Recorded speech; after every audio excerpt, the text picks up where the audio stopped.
ಸಿದ್ದರಾಮಯ್ಯ ಸುದೀರ್ಘ ಅವಧಿಯ ಮುಖ್ಯಮಂತ್ರಿ ನಮ್ಮ ರಾಜ್ಯದಲ್ಲಿ ಅನ್ನುವ ಒಂದು ಹಣೆಪಟ್ಟಿ ಇರುವಂಥ ಒಬ್ಬ ಧೀಮಂತ ನಾಯಕ ಒಂದು ಸಮುದಾಯಕ್ಕೆ ಅಂತ ಸಮಾಜ ಅಂತ ಹೇಳಿದ್ರೆ ಇರುತ್ತಲ್ಲ ಇಂಥ ಸಮುದಾಯ ಅಂತ. ಸಿದ್ದರಾಮಯ್ಯ ನಂತರ ಕುರುಬ ಸಮುದಾಯಕ್ಕೆ ನಾಯಕ ಯಾರು ಅನ್ನುವ ಪ್ರಶ್ನೆಗೆ ಸಂಬಂಧಪಟ್ಟಂಥ ಒಂದು ಸುದ್ದಿ ಇದೆ, ನೋಡ್ಕೊಂಬರೋಣ.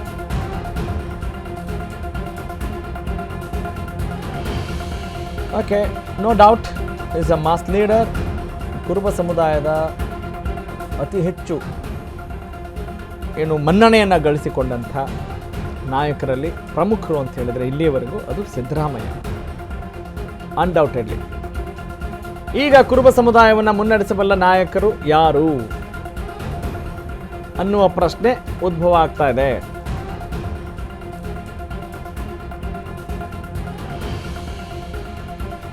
ಕುರುಬ ಸಮುದಾಯದಲ್ಲಿ ಸಿದ್ದರಾಮಯ್ಯ ಉತ್ತರಾಧಿಕಾರಿ ಆಗೋದು ಯಾರು?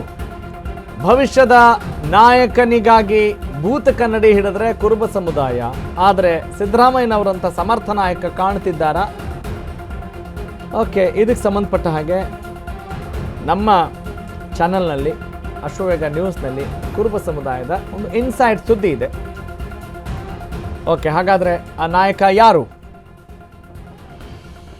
ಒಬ್ಬ ನಾಯಕ ಉದಯಿಸಬೇಕಲ್ಲ, ಅಥವಾ ಉದಯಿಸಿದ್ದಾರಾ? ಮಾಸ್ ಲೀಡರ್ ಬೇಕು ಅಲ್ವಾ? ಒಳ್ಳೆಯವರು ಅನ್ನೋದು ಬೇರೆ. ಭಾಳ ಒಳ್ಳೆಯವ್ರಿ ಅವ್ರ ಲೀಡ್ರು. ಲೀಡರ್ಶಿಪ್ ಅಂತ ಹೇಳಿದ ತಕ್ಷಣ ಎಲ್ಲರನ್ನೂ ಕೂಡ ಎಲ್ಲರ ಹಿತರಕ್ಷಣೆಯನ್ನು ಕಾಯುವಂಥ ನಾಯಕ, ಅಥವಾ ಸಮುದಾಯಕ್ಕೆ ಸಂಬಂಧಪಟ್ಟಂಗೆ ಹೇಳಿದರೆ ಆ ಸಮುದಾಯದ ಪ್ರತಿಯೊಬ್ಬರನ್ನೂ ಕೂಡ ಗಣನೆಗೆ ತೆಗೆದುಕೊಂಡು ಅವರ ಕಷ್ಟ ಸುಖಗಳಿಗೆ ಆಸರೆ ಆಗುವಂಥ, ಸ್ಪಂದಿಸುವಂಥ ಮತ್ತು ಸರ್ಕಾರದಿಂದ ಏನೆಲ್ಲ ಸೌಲಭ್ಯಗಳನ್ನು ನಾವು ಕೊಡಿಸ್ಬೋದು ನಮ್ಮ ಸಮುದಾಯಕ್ಕೆ ಅಂತ ಒಬ್ಬ ದೊಡ್ಡ ಧ್ವನಿಯನ್ನು ಯಾರಿಟ್ಕೊಂಡಿದ್ದಾರೆ, ಅಥವಾ ಆ ಒಂದು ಕೂಗನ್ನು ಹಾಕೋರು ಯಾರಿದ್ದಾರೆ, ಅಂಥ ಒಬ್ಬ ನಾಯಕನನ್ನು ಹುಡುಕ್ಬೇಕಾಗತ್ತೆ. ಇದ್ದಾರ, ನೋಡ್ತಾ ಹೋಗೋಣ. ಸಿದ್ದರಾಮಯ್ಯ ನಂತರದ ಕುರುಬ ನಾಯಕರು ಯಾರು? ಕುರುಬ ಸಮುದಾಯದ ಮಾಸ್ ಲೀಡರ್ ಆ ಸಮುದಾಯದಿಂದ ಯಾರಾಗ್ತಾರೆ? ಹೀಗೊಂದು ಪ್ರಶ್ನೆ ಕಾಡ್ತಾ ಇದೆ. ಆದರೆ ಸದ್ಯಕ್ಕೆ ಕುರುಬ ಸಮುದಾಯದಲ್ಲಿ ಸಮರ್ಥ ನಾಯಕತ್ವದ ಕೊರತೆ ಕಾಣ್ತಾ ಇದೆ. ಭಾರತಿ ಸುರೇಶ್, ಡಾಕ್ಟರ್ ಯತೀಂದ್ರ ಸಿದ್ದರಾಮಯ್ಯ ಅವರಲ್ಲಿ ಅಂಥ ಒಂದು ಮಾಸ್ ಲೀಡರ್ಶಿಪ್ ಲಕ್ಷಣಗಳು ಕಾಣ್ತಾ ಇಲ್ಲ. ಇಡೀ ಸಮುದಾಯವನ್ನು ಒಂದಾಗಿ ಕೊಂಡೊಯ್ಯುವ ಛಾತಿಯನ್ನು ಅವರು ತೋರಿಸ್ತಾ ಇಲ್ಲ. ಭಾರತಿ ಮತ್ತು ಯತೀಂದ್ರ ಕರಿಕಂಬಳಿಯ ಬಡ ಕುರುಬರು ಅಲ್ಲ.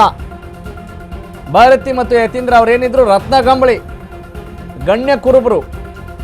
ಭಾರತಿ ಮತ್ತು ಯತೀಂದ್ರ ಒಪ್ಪಿಕೊಳ್ಳಲು ಕುರುಬ ಸಮುದಾಯ ಸಿದ್ಧ ಇದೆಯಾ ಅಂತ ಹೇಳಿದ್ರೆ ಏನಪ್ಪ ಅಷ್ಟಿರ್ಲಿಕ್ಕಿಲ್ಲ ಅನ್ನೋ ಮಾಹಿತಿ ಇದೆ. ಯಾರು ಬೇಕಾದ್ರೂ ಆಗ್ಬೋದು, ಆದರೆ ಸಿದ್ದರಾಮಯ್ಯನಂತಹ ನಾಯಕ ಉದಯಿಸಲು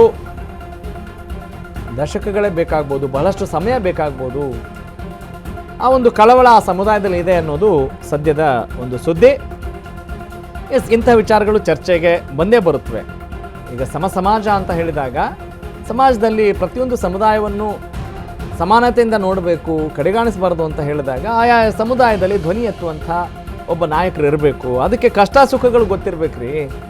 ಅಲ್ಲ, ಹೊಟ್ಟೆ ತುಂಬಿದವ್ರಿಗೆ ಯಾಕೆ ಬೇಕು ಹೇಳಿ? ಅವ್ರಿಗೆ ಊಟ ಬೇಕಾ? ಹೊಟ್ಟೆ ತುಂಬಿದವ್ರಿಗೆ ಊಟ ಆಗಿರುತ್ತೆ ಅಲ್ವಾ? ಹಾಗೆ ಹಸಿವೆ ಇರೋರು, ಹೊಟ್ಟೆ ತುಂಬದೇ ಇರೋರು, ಅದರ ಆಕಾಂಕ್ಷೆ ಇರೋರು, ಅವಶ್ಯಕತೆ ಇರೋರು, ಅನಿವಾರ್ಯತೆ ಇರೋರು, ಅಭಿವೃದ್ಧಿಯ ಅನಿವಾರ್ಯತೆ ಬೇಕಲ್ವಾ? ಆ ಎಲ್ಲ ಲಕ್ಷಣಗಳನ್ನು ಹೊಂದಿರುವಂಥ, ಹೌದು, ಎಲ್ಲರನ್ನೂ ತೆಗೆದುಕೊಂಡು ಮುನ್ನೆಲೆಗೆ ತೆಗೆದುಕೊಂಡು ಸಮಾಜದ ಮುಖ್ಯವಾಹಿನಿಯಲ್ಲಿ ಅವರು ಎಲ್ಲ ಆಯಾಮಗಳಲ್ಲೂ ಕೂಡ ಹೆಲ್ತ್, ಎಜುಕೇಷನ್, ಆಕ್ಯುಪೇಷನ್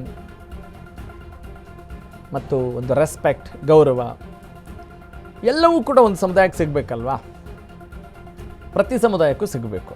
ಪ್ರತಿಯೊಂದು ಸಮಾಜ, ಪ್ರತಿಯೊಬ್ಬ ಜೀವಿಗೂ ಕೂಡ ಅದು ಬೇಕು ಅಲ್ವೇ? ಒಂದು ಅಟ್ಯಾಚ್ಮೆಂಟ್ ಇರುತ್ತೆ. ಆಯಾ ಸಮುದಾಯದ ಲೀಡರ್ ಅಂತ ಯಾಕೆ ಆಗ್ತಾರೆ ಅಂತ ಹೇಳಿದ್ರೆ ಆ ಸಮುದಾಯದಲ್ಲಿ ಏನು ಕುಂದುಕೊರತೆಗಳಿದ್ದಾವೆ ಅನ್ನೋದು ಗೊತ್ತಿರುತ್ತೆ ಅಂತ. ಹಾಗಾಗಿ ಅಂಥ ಒಬ್ಬ ನಾಯಕ. ಈಗ ಸಿದ್ದರಾಮಯ್ಯ ಅವರು ನೋಡಿ ಹೆಂಗಿತ್ತು ಅವ್ರ ಪರಿಸ್ಥಿತಿ. ಅವರು 5ನೇ ಕ್ಲಾಸ್ಗೆ ಶಾಲೆಗೆ ಹೋಗಿರೋದು. ತುಂಬ ಅವರ ಸಿಬ್ಲಿಂಗ್ಸ್ ಎಲ್ಲ ಗಮನಿಸಿದಾಗ ಅವರ ಸಹೋದರ ಸಹೋದರಿಯರು ಅಂತ ಇರಬಹುದು, ಅಥವಾ ಅವ್ರ ತಂದೆ ತಾಯಿ, ಅಂದರೆ ಶಿಕ್ಷಣದ ಬಗ್ಗೆ ಗಮನವೇ ಇರಲಿಲ್ಲ. ಆದರೆ ಸಿದ್ದರಾಮಯ್ಯನವರು ರಾಜಕಾರಣದಿಂದ ಪ್ಲಸ್ಸು ಮೈನಸ್ ಅದು ಬೇರೆ ಕಂಡ್ರೆ ಏನಾದರೂ ಇರಬಹುದು. ಅವ್ರನ್ನ ಒಪ್ಕೊಳ್ಳೋರು ಇದ್ದಾರೆ, ಟೀಕೆ ಮಾಡೋರು ಇದ್ದಾರೆ. ಫಸ್ಟ್ ಟರ್ಮಲ್ಲಿ ತುಂಬ ಚೆನ್ನಾಗಿ ಮಾಡಿದ್ರಿ, ಆಮೇಲೆ ಅದೆಲ್ಲ ಬೇರೆ.